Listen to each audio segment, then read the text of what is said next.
Speaking of which, what does this mean for our country's efforts to get inflation under control as we see the Fed raise rates by 75 basis points and the likelihood that Canada does the same is increasing? Let's bring in Steve DiGregorio, portfolio manager at Canoe Financial. Thanks so much for joining us, Steve. Good to be here. Thanks. So we heard from the finance minister in Canada today, Chrystia Freeland, talking about ways to make the inflation situation easier on Canadians, but also pointing to the responsibility of the Bank of Canada to do its job. She says that it's qualified to do so. I just wonder, where do you think markets are expecting inflation to go at this point? Because as we saw in our market update, North American markets are way down today.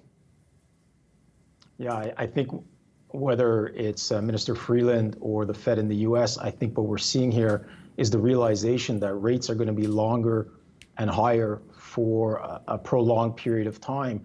And when you think about whether it's here in Canada or the U.S. and trying to take down this inflation, many of the problems aren't really affected by higher rates. So the Fed can't print more oil, they can't print more baby formula, and for all intents and purposes, now there's a shortage for female products out there. So I think what you're going to see is the central banks across the world really trying to fix this supply chain problem by taking down other parts of the economy. So when you think about Apple and cell phones, that's one area, clothing, that's one area to alleviate pressure. So I think we're in the early innings right now. The hope of a V-shaped recovery in the equity market is dwindling. We don't see that happening.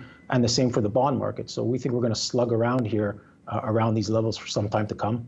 How willing do you think the Federal Reserve is to, accept a recession in order to get inflation under control? You talked about, tackling different parts of the economy there in a negative way. I think the only thing we can take from the conversation yesterday with the Federal Reserve is they are going to war against inflation and employment no longer matters. And that's very different rhetoric than we had last year. Last year it was all about employment, not about inflation. I think ultimately you never want to fight the central banks, and they're telling you right now that employment is going to become tough.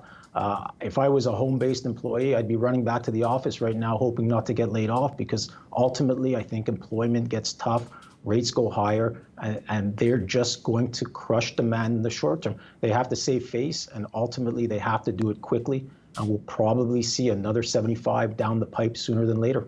In terms of the Bank of Canada's next move, it's largely expected now to be following the U.S. Federal Reserve's lead and going with the 75 basis point hike. But we've spoken with market analysts who have said that the Bank of Canada is going to hit a ceiling before the Fed does because of how sensitive the housing market is in Canada. Where do you stand on that? Yeah, here's probably what I would say on that one. I don't think the Bank of Canada cares about the value of your house. In reality, they care about inflation. When you decompose the housing market here in Canada, 37% of Canadians are renters, so agnostic to interest rates related to mortgages. 28% of the population or of households do not have a mortgage. So that leaves about 35% of households with a mortgage. And in reality, when you decompose those mortgages, very few of them are sensitive today to interest rates move. They're sensitive over the next 2, 3, 5 years. And that's just the structure of Canadian mortgages. There's only 2 banks that actually raise variable rate mortgages when prime goes up. So it's going to take time for that to feed through the system. So the hope that the Bank of Canada cares about the value of your house, they didn't care about it on the way up. They won't care about it on the way down. They want to beat inflation.